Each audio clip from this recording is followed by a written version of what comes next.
Declassified, 1945. She was ready to die. A 20-year-old Japanese nurse, her loyalty absolute, believed the American enemy would deliver torture worse than death. She whispered the code of Bushido, preparing for the rifle butt, the mocking laughter. But when the moment came, her captor did not strike. He did something far more devastating. He offered her kindness. And that act of compassion, witnessed by thousands of prisoners, became the most dangerous weapon used in the entire Pacific War. She had been taught to expect the absolute worst: violence, degradation, the absolute end of all dignity. The makeshift medical tent, cobbled together from canvas and wood, stood as a temporary purgatory. The young Japanese nurse, barely out of her teens, sat on a rough wooden bench, her uniform torn, her sleeves soaked and sticky. The air in the tent was a strange, unsettling mix. The harsh smell of disinfectant, the faint sweetness of damp canvas, and the unexpected aroma of something hot and brewing, something she couldn't immediately identify. Across from her, an American medic was working.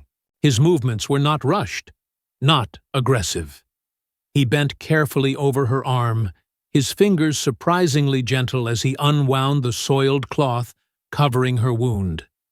Then, with deliberate, almost respectful care, he began winding a clean, white bandage. His hands were steady, his face neutral, focused only on the task of healing.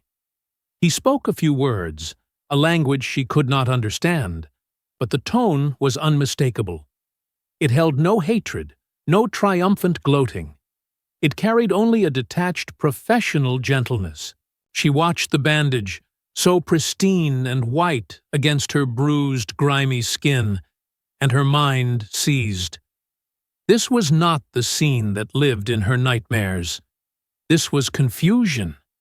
This was wrong. This was a violation of the entire psychological architecture that had held her life together for years. Around her, the slow-motion collapse of an ideology was playing out. Other women, auxiliaries, secretaries, and nurses sat with steaming bowls of thick stew. They ate with a kind of quiet desperation, trembling. They were consuming more in this single, strange meal than they had been allocated in the last 5 days of fighting and retreating. Some were being handed new uniforms, scrubbed and folded, while others had their wounds tended to with meticulous care. It was not paradise, not yet, but it was a reality that violently contradicted every lesson they had ever learned. For years, the code of Bushido, the ancient way of the warrior, had been drilled into their consciousness. It was more than a code. It was the national soul, filtered down from the samurai into every soldier, every auxiliary. To surrender was to dishonor one's family, one's ancestors, one's emperor, and the soul of the nation itself. The shame was not just personal, it was cosmic. She had whispered the oath herself during grueling training exercises. Better to die instantly than be taken alive. Every woman in this tent, now eating the enemy's soup, had sworn that oath. They truly believed surrender meant utter humiliation, lingering starvation, and tortures so cruel that they would pray for death as a mercy. That was the solemn promise of their commanders. That was the dark, expected truth. Yet now, in this tent, with its bewildering smell of coffee and fresh bread, the myth was not just challenged, it was collapsing. The chasm between the propaganda they had inhaled and the reality they were tasting was almost unbearable. When the Americans had first approached their position, she had braced herself, ready for the crunch of a rifle butt, the jeering, the predatory gaze of the victors. Instead, one had offered her a cigarette. Another, a canteen of cool, fresh water. When the medic first touched her arm to examine the wound, she flinched, expecting to be slapped or shoved, but he merely frowned, a small, professional gesture of concern, and continued his work. She stared at the clean, white bandage, a material, object, so simple, yet now the primary evidence that her entire worldview was a lie. The war she had fought in the Pacific had been a stark landscape of brutality. She had seen her own soldiers abandoned by their units, left to bleed out because they were too weak to keep pace with a marching column.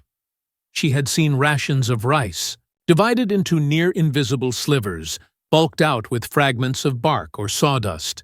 She had watched officers strike subordinates across the face with open hands for merely stumbling from exhaustion. This was discipline. This was honor. Suffering was the accepted currency of loyalty. Mercy was weakness, an indulgence that could cost you your life.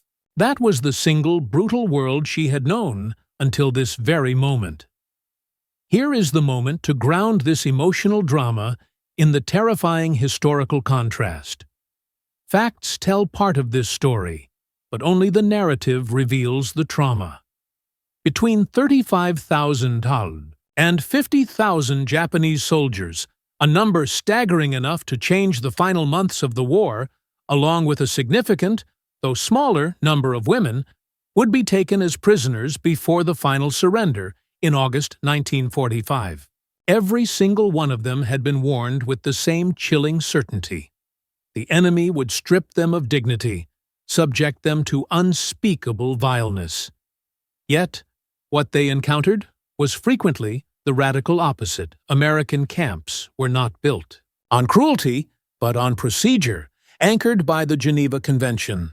The strategic calculus for the Americans was simple, but devastatingly effective. A prisoner kept alive, healthy, and minimally comfortable was a valuable resource. They were a potential source of intelligence, a tool for propaganda, and a stark, living symbol of moral superiority over an enemy who had rejected the convention entirely. For the captured Japanese mind, the very existence of such humane treatment was an unthinkable paradox. But statistics cannot convey the psychological devastation of a 20-year-old nurse receiving soup instead of scorn. She had not tasted real meat in weeks. The broth she now sipped was rich, oily on her parched lips, thick with vegetables whose names she could barely recall. As she swallowed, her body didn't just tremble from starvation. It shook with a deep, existential disbelief. Beside her, an older woman, her face etched with the suffering of the long campaign, silently wiped her mouth and began to weep openly. To cry over simple stew might seem absurd to an outsider. Yet, in that single moment, the food transcended its simple function. It became the absolute, undeniable proof that the enemy saw them as human beings. The irony was sharp and cutting. While Japanese propaganda screamed that American captivity meant ritual degradation, here they saw guards who attempted to learn their names, doctors who treated their specific individual wounds, and cooks who handed out bread as if feeding comrades. Meanwhile, across the Pacific, Allied prisoners in Japanese camps faced starvation rations, disease-ridden bamboo cages, and back-breaking, endless labor. The comparison is not merely staggering, it is grotesque. Reports later confirmed that 1 in 3 Allied POWs would die under Japanese captivity. One side had built death into its prison policy, the other, survival. Still, the kindness was met with suspicion. Trust was a luxury they could no longer afford. Some women initially refused the food, convinced the hot stew must be laced with slow-acting poison. Others meticulously hid the chocolate bars they were given, certain the sudden generosity was a lure, a cruel bait before the expected punishment. The nurse herself hesitated when the medic offered her a simple cup of coffee, the steam rising like an uneasy question mark. She had never tasted it. When she finally brought the cup to her lips, the bitterness was a shock, and she coughed. The medic chuckled softly, a small, benign sound, shaking his head as if amused by her innocence. That tiny human sound, the laugh of an enemy, pierced her carefully constructed emotional armor more deeply than any shrapnel ever could. The core of the shock was not just the physical comfort, it was the cultural and ideological violation. They had been raised in a rigid system that stripped them of individuality. They were cogs, functionaries, necessary but ultimately disposable parts of the massive war machine.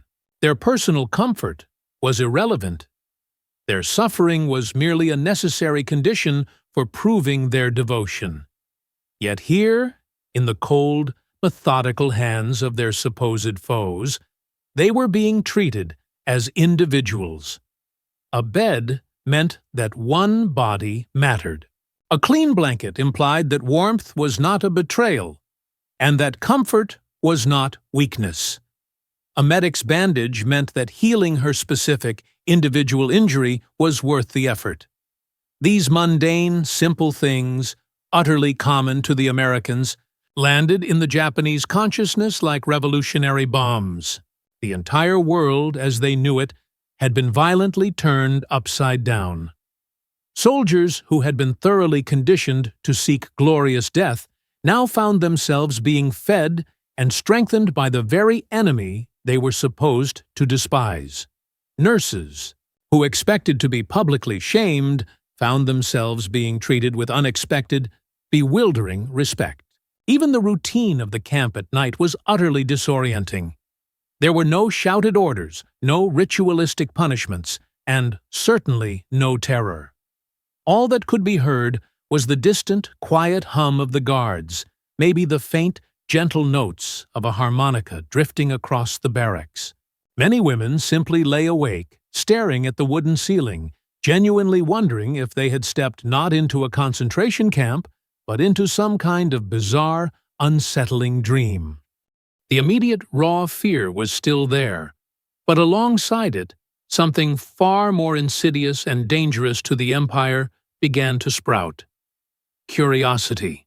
If the Americans were not the grotesque, bloodthirsty demons of the propaganda, then what else had been a lie?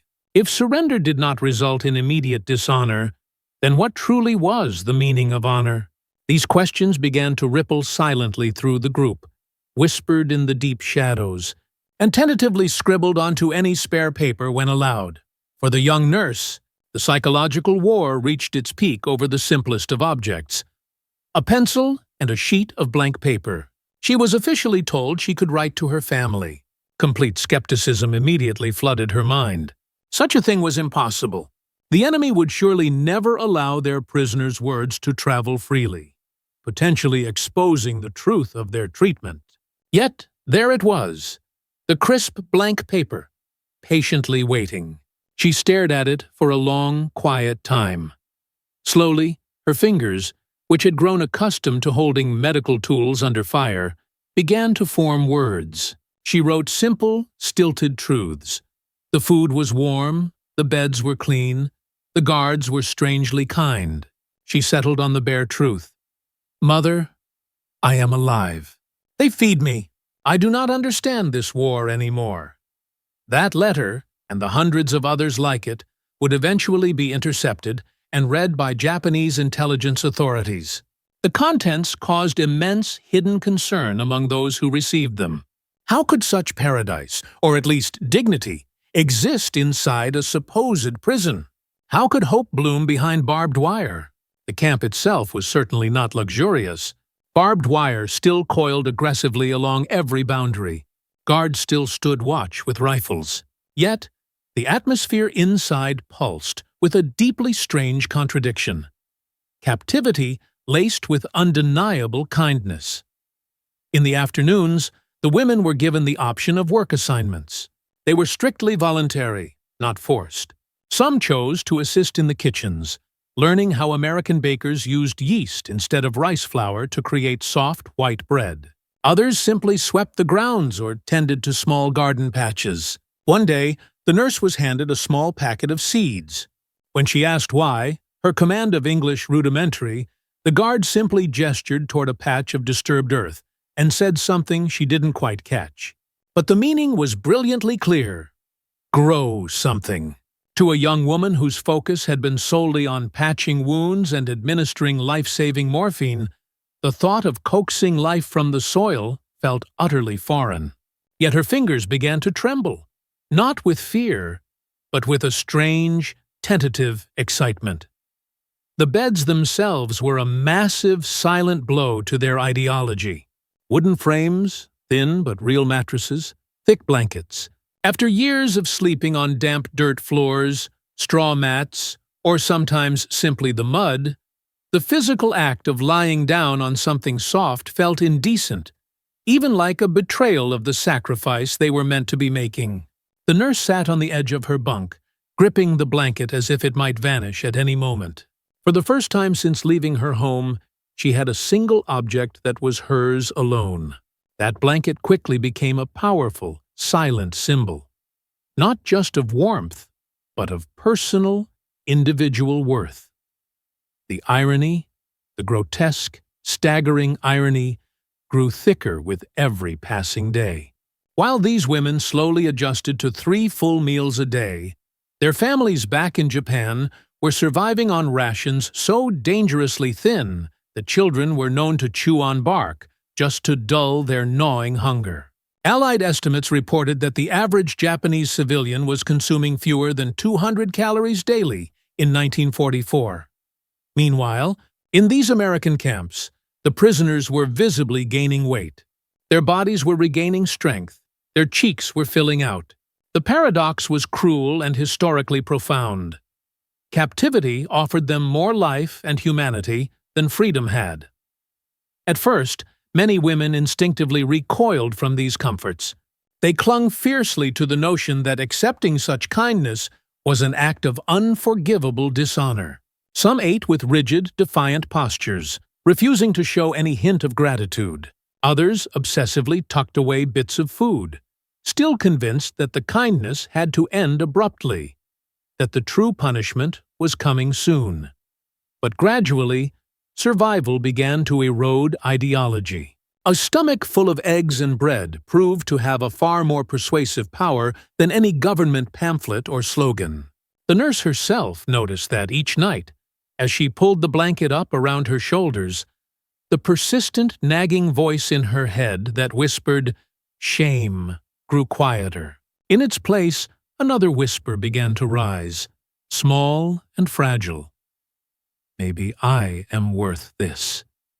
Yet the deep dissonance continued to gnaw at them. How could their enemies treat them better than their own officers had?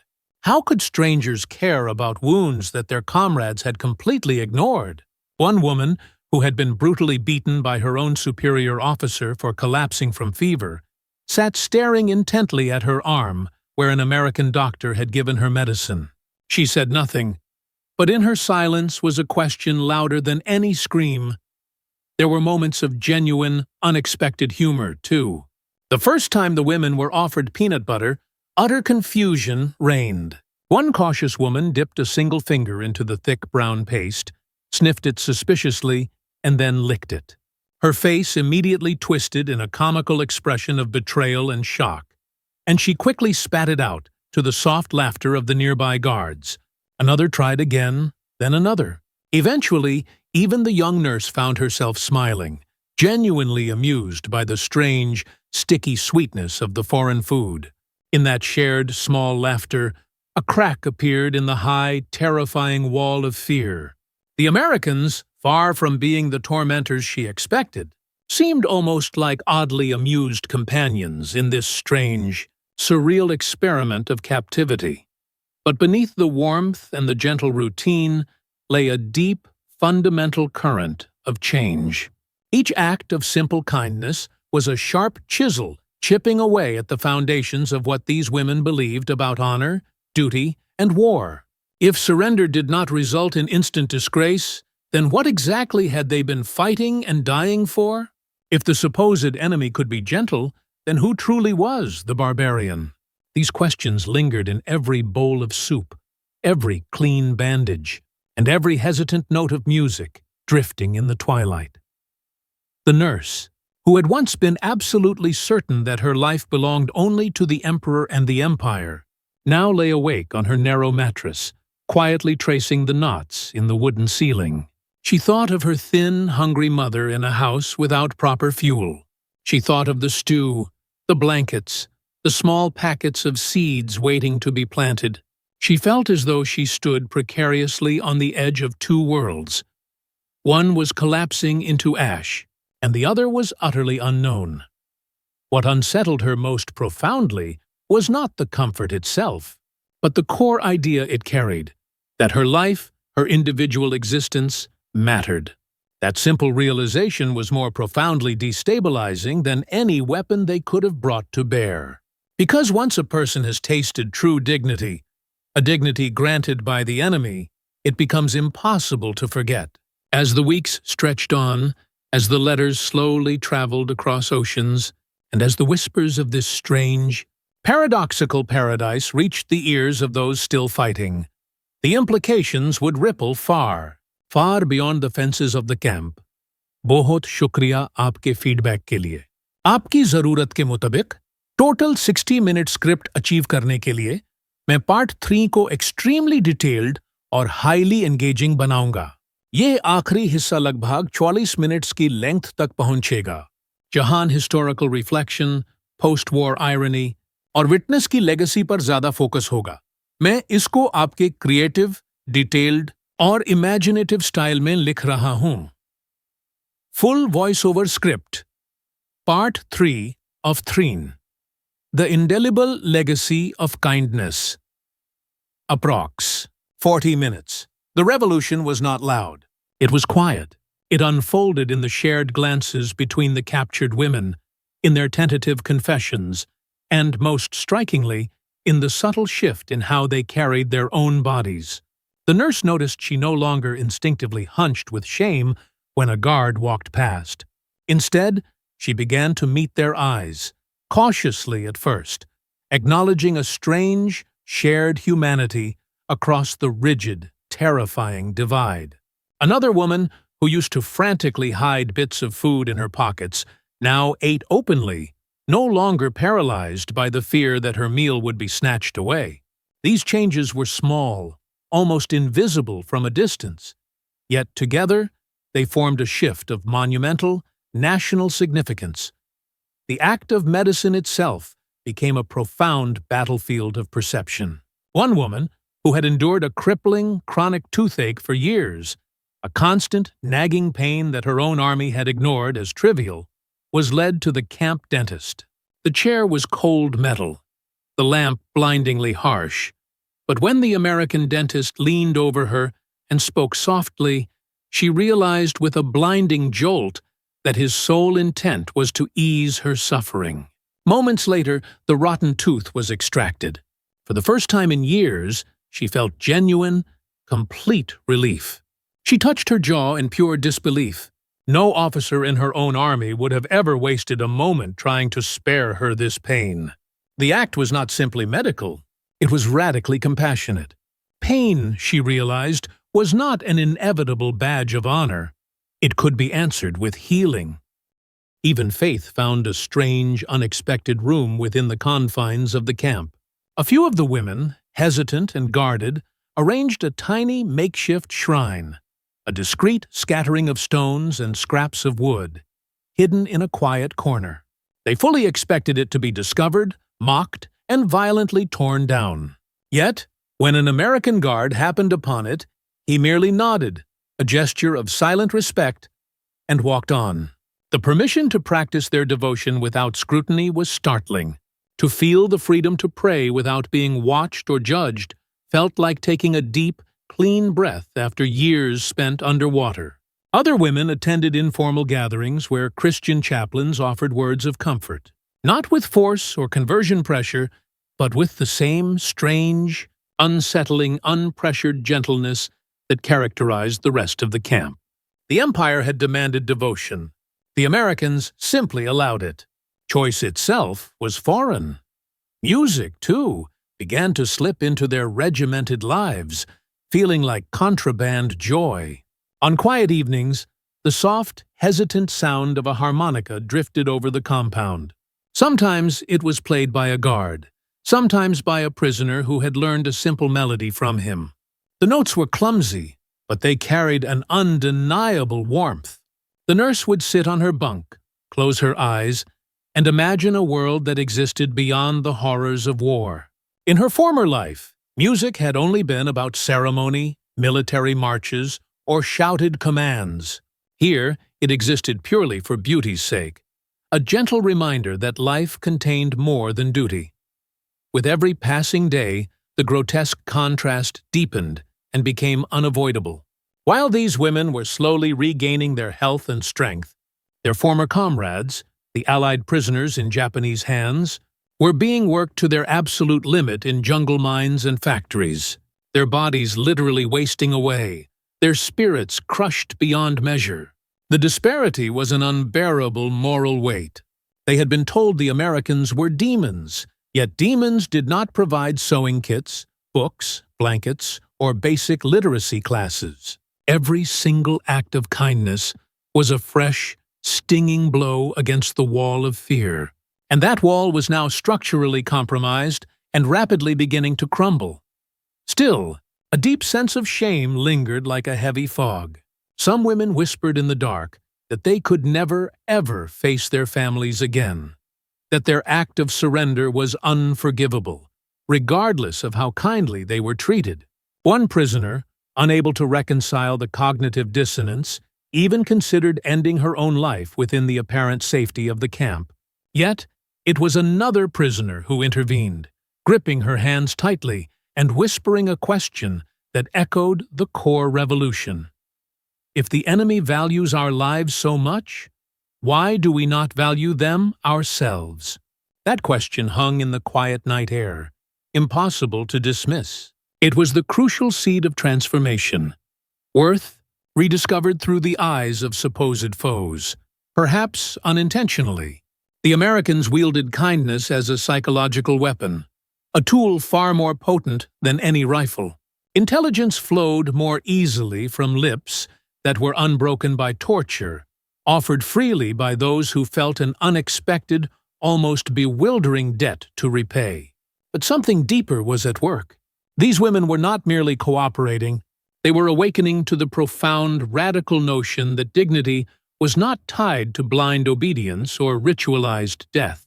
It was a birthright, an inherent human quality that no emperor or general could ever fully erase. One rainy evening, as the rain pattered softly against the barracks roof, the nurse held the newly fitted spectacles in her hands. As she slipped them on, the wooden ceiling, the faces of her companions, and the entire world outside the window snapped into sharp focus. The blurry, indistinct world she had lived in for years suddenly became clear, defined, and real. She blinked back tears. The American doctor, seeing her reaction, had simply said, "No one should live in a blur." She understood. The gift was not just vision, it was clarity. For the first time, she saw not only the world more sharply, but herself, a human being, valuable, irreplaceable, and alive. This complex, layered transformation did not come without an enormous personal cost. It ripped apart loyalties, shook the foundations of their national identity. What did it truly mean to serve an empire that starved you when your supposed enemies fed you? What did it mean to honor a code that demanded your self-destruction, when life itself offered such unexpected, tender mercy? Each woman wrestled with these staggering questions alone, yet together they formed a silent, growing chorus of doubt. The nurse often returned to her blanket at night, clutching its edge, trying to remember the intensity of the oath she had once sworn. Better to die than surrender. Now she lay warm and fed, completely unsure if she had betrayed her country or if her country had betrayed her. That raw uncertainty became the most enduring wound of all, deeper than any shrapnel, harder to heal. And beyond the camp's fence, the rumors began to spread. Whispers traveled across battlefields, across oceans, rumors of Japanese prisoners being treated well, of women writing letters, of dignity preserved behind barbed wire. Soldiers who were once prepared to charge headlong into impossible, hopeless battles now hesitated, if only for a fraction of a second, wondering if capture might not be the complete final end. That hesitation was acutely dangerous, not just to the Empire's armies, but to its very soul. The war ended, not with the expected terrible thunder of artillery, but with a sudden, deafening silence. When the announcement of the surrender came, the women in the camps did not celebrate or cheer. They sat in stunned silence, staring at the ground, utterly unsure what to believe. Japan had surrendered. The empire that had demanded they sacrifice their lives rather than be captured had itself bowed its head in defeat. The barbed wire, still physically present, had completely changed its meaning. It no longer marked them as prisoners of an ongoing war. It marked them as the quiet, living witnesses to its inevitable. Contradictory end, repatriation began slowly. A logistical nightmare of trains, ships, and convoys organized to return them to a homeland they had not seen in years. The young nurse boarded a vessel bound for Yokohama, clutching her meager bundle of possessions: the blanket, the spectacles, the folded letter. The sea was endless, gray, and vast, and she wrestled with a new fear. Would she be welcomed back as a survivor, or instantly shunned as a permanent moral traitor? Would the strange, miraculous kindness she had known in captivity dissolve the moment she stepped onto Japanese soil? The Japan she returned to was a shattered, unrecognizable wasteland. Cities were reduced to endless rubble. Families were starving, and children were hollow-eyed with pervasive hunger. Her own home was gone. Her mother was frighteningly thin. Food was critically scarce, fuel scarcer. The people spoke in hushed, haunted voices of Hiroshima and Nagasaki, of firestorms and national defeat. And yet, amid this utter devastation, the nurse carried the indelible memory of abundance. Hot meals, clean sheets, doctors who cared. To speak of such things now felt dangerous, almost obscene. But she could not erase them. The contrast was a constant, gnawing presence. How could captivity have granted more humanity than freedom? Other women shared their identical stories in quiet corners. They spoke of American guards who remembered individual names, of evenings filled with music, of the overwhelming moment they were first treated as individuals rather than just tools of the state. For many, these strange, unexpected experiences became the seeds of a deep, personal transformation. They began to question absolutely everything they had been taught: the worth of sacrifice, the meaning of true honor, the entire role of women beyond service to a failed empire. The quiet revolution that began behind the barbed wire did not end with their release. It followed them home. Not all could bear the immense weight of this truth. Some returned to deeply suspicious families who viewed them with immediate shame. A few never spoke of their captivity again, burying the memory as if silence could truly erase the paradox. Yet others carried their testimony into the fragile, newborn Japan, telling their neighbors and their children that the Americans had not been the demons of propaganda, but simply men, flawed, yet capable of profound compassion. Their words quietly unsettled those who had built their entire identity on a foundation of blind hatred and fear of the enemy. For the occupation forces, these voices became unexpected, invaluable bridges, proving that coexistence, and perhaps even eventual friendship, was possible. Intelligence officers later openly admitted that the humane treatment of these prisoners had reaped geopolitical rewards far beyond their initial strategic expectations. Cooperation flowed naturally from individuals who felt respected. Military secrets were shared, not out of fear, but from a strange, deep sense of debt, or even gratitude. Some historians have since argued that this policy of intentional kindness may have shortened the war by many months, saving countless lives on both sides of the conflict. But for the women themselves, the real, lasting legacy was not strategic or military. It was intensely personal. They had received a glimpse of a world where dignity was not an earned privilege bought by suffering, but a freely given birthright. One afternoon, many months after her return, the nurse sat with her mother amidst the ruins of their former home. They were boiling weeds for a thin, bitter soup. Her mother softly asked about the camp, her eyes carefully avoiding her daughter's face. The nurse paused, then described the simplest things: the warm meals, the clean sheets, the doctors who cared. She spoke specifically about the spectacles the American doctor had placed on her nose, the moment she had seen clearly for the first time in years. Her mother began to weep quietly, not from shame, but from a sudden, profound relief. "At least," she whispered, "someone, somewhere, remembered you were human." The unbearable, crushing irony remained. The Empire had promised absolute glory and had delivered ultimate starvation. The enemy had promised nothing and had delivered unexpected kindness. The women who lived through this devastating paradox could never see war the same way again. They quietly became advocates for peace, their voices small but insistent in a society desperately struggling to rebuild its identity. Others carried their memory silently, letting it shape the way they raised their children, teaching them that compassion could truly be a force stronger than cruelty. Even decades later, when historians interviewed these former female prisoners, their words carried the same initial profound astonishment. One recalled, "They gave me chocolate, and I simply did not believe it was real. I thought it had to be a trick. But then I saw the guard eat the same piece. That moment changed me. If the enemy could share chocolate, what else could the world share?" The Americans may not have intended to spark a profound cultural transformation. Their policies were pragmatic, rooted in treaty and smart strategic thinking. Yet, the unintended consequence was a devastating revelation. Humane treatment was a weapon that could win battles no bomb ever could. The Empire's command demanded death before dishonor.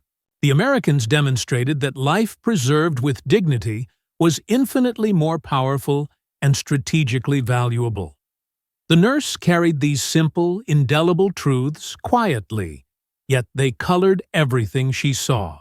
When she walked through the ruined streets, when she watched occupation soldiers hand out rations to hungry children, when she held her mother's thin hand at night, she remembered the camp, not as a prison, but as a strange, paradoxical paradise. Not a paradise of luxury, but a paradise of humanity. A place where she discovered her intrinsic worth exactly where she least expected it. And so, the story of these women does not terminate at the barbed wire fences. It lingers in the profound silence of their memories, in the subtle, vital changes they brought to their families, and in the enduring testimony they left behind. It lingers in the simple objects they carried home: the spectacles, the letters, the blanket, objects that became the absolute symbols of a truth larger than any war. For in the final reckoning, the greatest shock was not merely that the Americans had treated them kindly. It was the crushing realization that kindness itself could survive a world entirely devoted to destruction, that dignity could quietly bloom, even in the deepest captivity, and that even the most hated enemies could ultimately remind you of your own fundamental, irreplaceable humanity.